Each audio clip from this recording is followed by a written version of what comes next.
بسم اللہ الرحمن الرحیم۔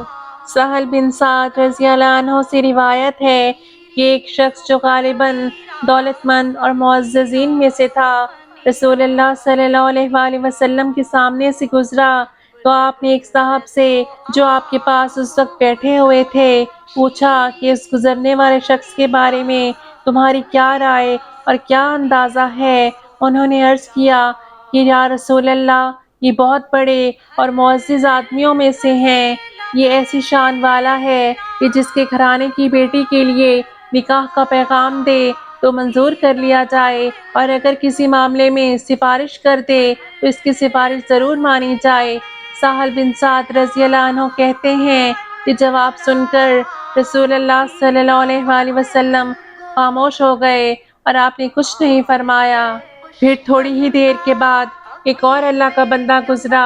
آپ نے انہی صاحب سے پھر پوچھا کہ اس شخص کے بارے میں تمہاری کیا رائے اور کیا اندازہ ہے؟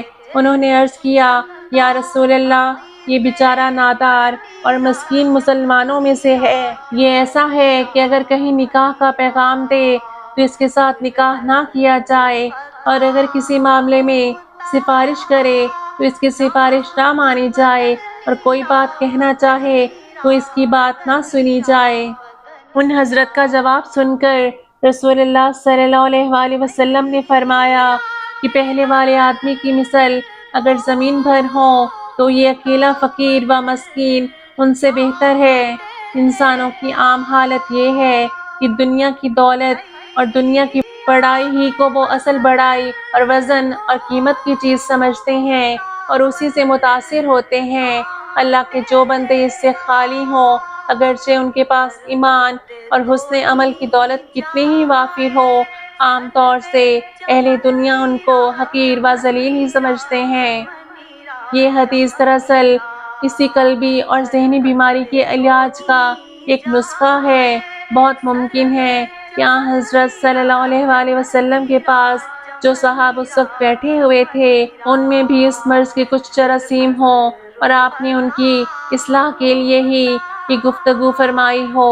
حدیث کے ظاہر الفاظ سے بھی یہی سمجھ آتا ہے کہ دونوں گزرنے والے مسلمان ہی تھے، البتہ جو پہلے گزرا وہ دنیا کی دولت و وجاہت میں برتر تھے اور دین کے لحاظ سے کمتر، اور بعد میں جو صاحب گزرے وہ دنیا کے لحاظ سے تو کمتر تھے مگر دین اور تعلق باللہ میں برتر اور بلند تر تھے۔ اسی فرق کی وجہ سے رسول اللہ صلی اللہ علیہ وآلہ وسلم نے فرمایا کہ پہلے جیسے اگر اتنی کثیر تعداد میں ہوں کہ اللہ کی وسیع زمین ان سے بھر جائے تو بھی بعد میں گزرنے والا اللہ کا غریب و مسکین یہ ایک بندہ ان سے بہتر ہے۔ جو اللہ کے غریب و خستہ حال بندوں کو نکارہ سمجھتے ہیں اور ان کو حقارت کی نظر سے دیکھتے ہیں اور اپنے ذہنی تکبر کی وجہ سے ان کے ساتھ ملنے جلنے اور ان کے پاس بیٹھنے سے بچتے ہیں اور اسی میں اپنی بڑائی کی حفاظت سمجھتے ہیں، تو یہ جان لینا ضروری ہے کہ بڑائی صرف اللہ پاک کی ہے، وہی بزرگ و برتر ہے۔ اللہ پاک ہم تمام مسلمانوں کے لیے اپنی رحمت کے در کھول دے، آمین۔